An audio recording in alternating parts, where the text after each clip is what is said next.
Sega has always been loved for their large roster of first-party titles. They've had a whole bunch of different IPs from a whole bunch of different developers since they started making consoles, all the way to today as a third-party developer. They're still making exciting new IPs. Well, one great game for an IP is awesome. Sadly, games like Ristar and Skies of Arcadia never got past that first game. But plenty of Sega games did get past that first game. And that's what we're talking about today. The top 10 Sega sequels. Now, to get on this list, you really have to go above and beyond your original. For instance, Vector Man 2 is an awesome game, but it's really just Vector Man 1, but just more of the same. That's cool, but that's not going to get you on this list. To get on this list, you've got to have, like, changed the game that you originally based it on. Refine the gameplay, change some of the fundamentals, make it new and exciting, where you just have to polish that game to near perfection on its second at bat. So, without further ado, this is Gunstar's Top 10 Sega Sequels.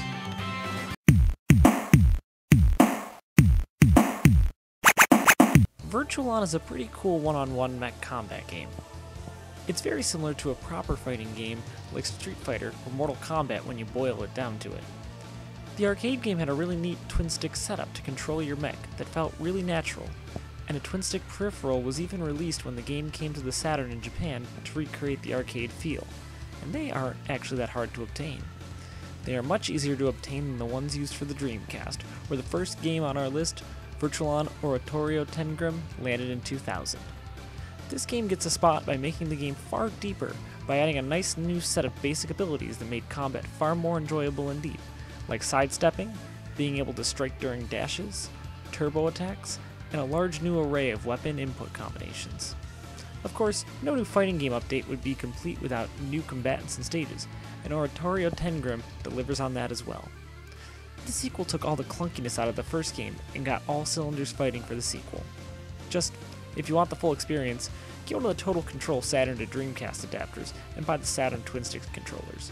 It's significantly cheaper and looks far cooler.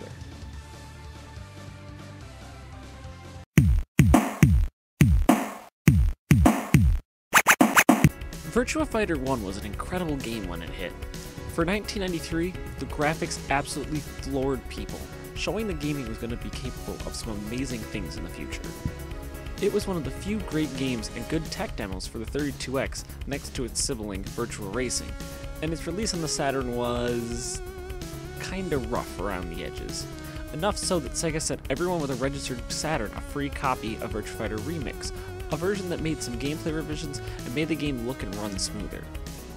Virtua Fighter 2 was the game that took a relatively basic but fun fighter that looked amazing and not only completely upped the ante graphically, but also managed to refine the fighting engine completely. The gameplay is a little less floaty, and also gave many customization options to the player that previously hadn't been seen in other fighting games, like adjusting the size of the stage, the health meter, and other tweaks. It also added a few new characters into the mix, doing just enough to make it feel like a huge leap in tech and gameplay in just 1 year's time in the arcades in 1994.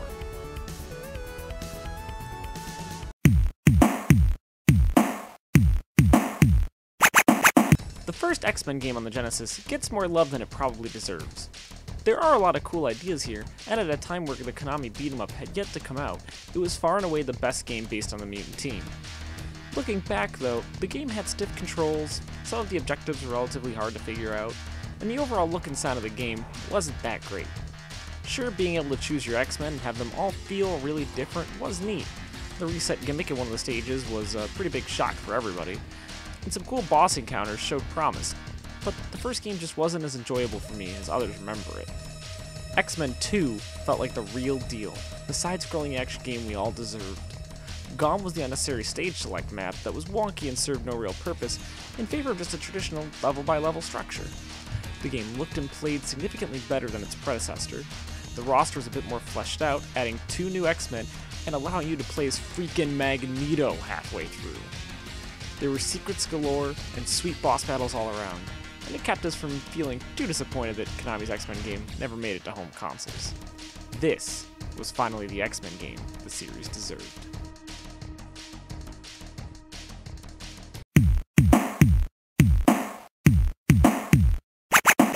Planet Harriers.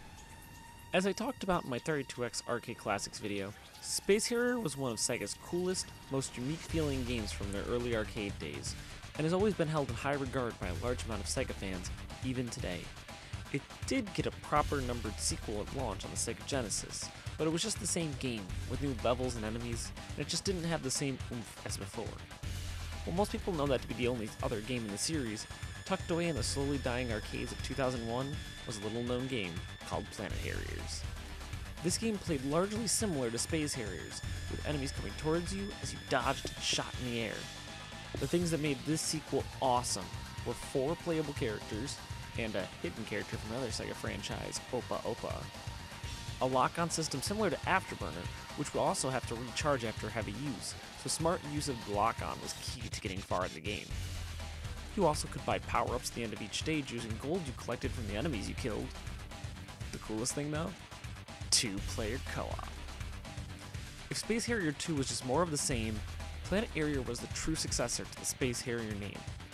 It's a shame the only way you can play it is in the arcade cabinet. The game is emulatable, but requires a very good computer rig to actually run it, and there are still some minor issues with it, so it's not a perfect emulation. If you do ever come across it, do not hesitate to drop jokes into that machine though. You may never get another chance to do it.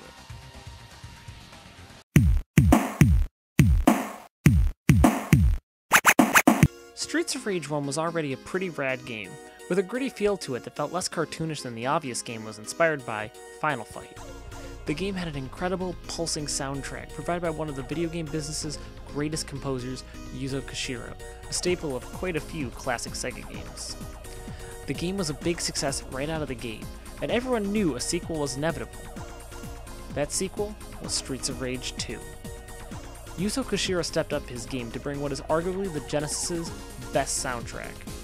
The characters were all made more unique, so playing the different characters actually felt like unique characters, besides essentially being palette swaps that moved faster or had less health. While the cool screen-clearing special moves of the first game were lost, the movesets for each character were expanded and more specific to that character, and they contained more traditional special moves for beat-em-ups.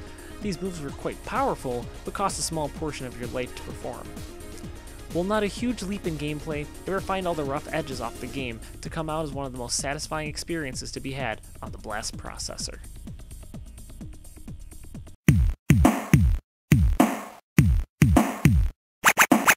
Shinobi for the arcade and Master System, while not a bad game, was nothing really special in my eyes. It's a decent game, don't get me wrong, but playing it never really made me think, wow. A year after the Master System port, in 1989, the Sega Genesis launched in America, and with it came the home console sequel. There was a separate sequel in arcades called Shadow Dancer, but that's not the sequel we're talking about. We're talking about Revenge of Shinobi. This game I knew would be a classic. The music is phenomenal and completely sets the tone of the game, done by, again, Yuzo Koshiro.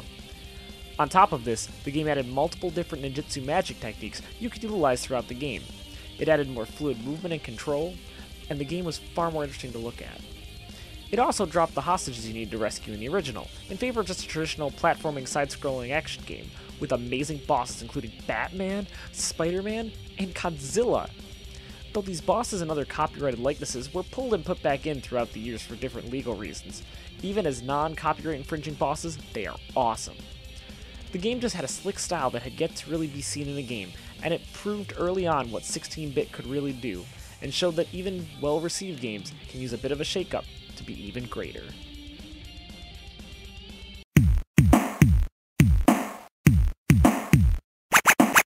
The Panzer Dragoon series of games is a great set of on-rail shooters. Hell, the second game in the series Y could make a great argument for this list on its own just for the improvements it brought to the first Panzer Dragoon. However, if you've ever had the luck to play the third game in the series, Panzer Dragoon Saga, then you absolutely know why it made its way onto this list. Saga is completely different from the other 3 games in the series, as instead of being an on-rail shooter, it's a sprawling, huge RPG. An absolutely gorgeous game for the time, the incredibly deep but intuitive battle system made each encounter new and interesting, even against small cannon fodder. The position of you on the battlefield mattered in battles. The game took a cinematic approach to battles, making each battle feel epic, and you had a bevy of options to dispose of your enemies. Coupled together with this, the amazing world the first 2 games had built that you could now freely explore and the sheer amount of dragon evolutions possible for you, the dragons at your command, somehow gave an RPG a significant amount of content to come back and discover through each new playthrough. This, plus an incredibly somber but brilliant story and soundtrack, made it a hell of a swan song for the Saturn.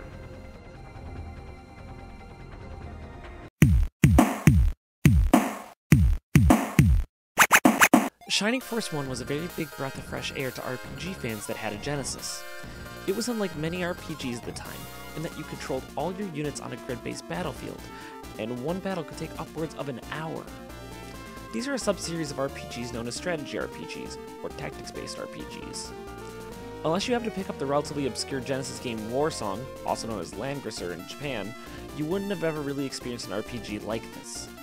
Fire Emblem wouldn't be seen in the US for another decade plus, so Shining Force had the chance to steal the spotlight in America as being the first popular tactics-style RPG before Final Fantasy Tactics burst onto the scene on the PS1. While Shining Force 1 was pretty similar to most SRPGs at the time, Shining Force 2 not only upped the ante for the series, but for strategy RPGs at large. This game had an actual map you traversed, more akin to traditional RPGs like Final Fantasy or Dragon's Quest, and there was a lot more depth to how you could promote and adjust your party for each battle. This made the game feel like a much grander, big adventure instead of just being brought from battle to battle with minor exploration and a pretty generic story. This expanded the mythos of the series, it expanded the mechanics, and brought us a game that managed to bring new innovations to an entire genre of games and its own series.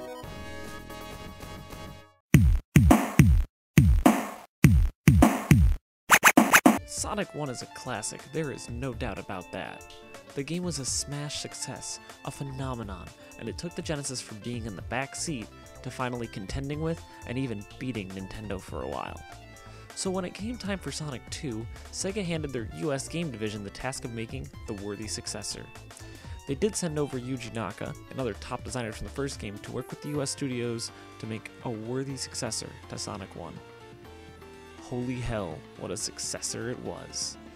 Sonic 2 came out the gate running and never looked back.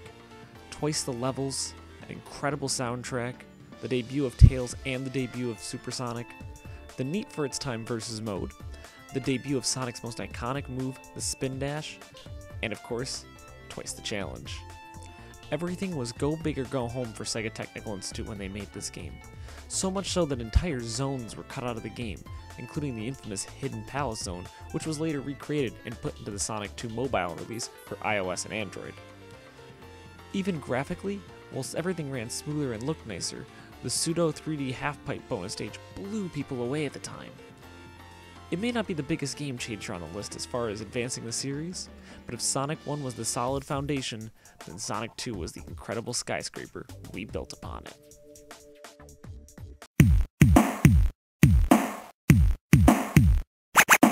I could sit here for hours and ramble on about how incredible the original Phantasy Star quadrilogy is. That's for another time though. At the time, Sega didn't really have its Final Fantasy before Phantasy Star 2 was released. Sure, the first game on the Master System was cool, and the 3D first-person dungeons were quite a different thing to see on a gaming console back then, but the game was brutally difficult, it's pretty grindy, and besides the unique sci-fi world it built, it wasn't really all that different. The game's good, but it hasn't aged perfectly. It's a bit archaic.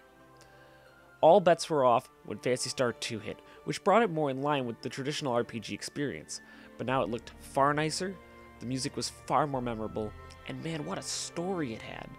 To say the kind of things it did far before other major RPG series would be spoiling some amazing moments in gaming. But actually, that isn't the game we're talking about. See, Phantasy Star 3 would come out a year later, and while the idea of playing through 3 generations of a family was quite cool, and the idea of technology versus nature was neat, the game was often seen as a weak follow-up to 2, and the black sheep of the series. So when the final game in the story, Phantasy Star 4, would finally hit in 1995, 2 years after the Japanese release, hope was that the game would go back to the 2 we loved. And it did. The game looked amazing, with cutscenes that took an obvious inspiration from Japanese manga, an absolutely huge world, an enormous roster of both playable and non-playable characters that were all unique and memorable, one of the most gut-wrenching scenes I've ever played in a video game, an absolutely incredible soundtrack. It wasn't only one of Sega's biggest cartridges they ever made, it was easily the most complete, capping off an incredible series of RPGs before Sega would focus on the spin-off series Phantasy Star Online, an amazing game series in its own right. The team that made Phantasy Star wouldn't be lost forever, as they would later go to work on the beloved cult classic Skies of Arcadia and the cult series Valkyria Chronicles. Phantasy Star 4's absolute perfection, and being the end of the series, put it just above 2, and the best Sega sequel ever.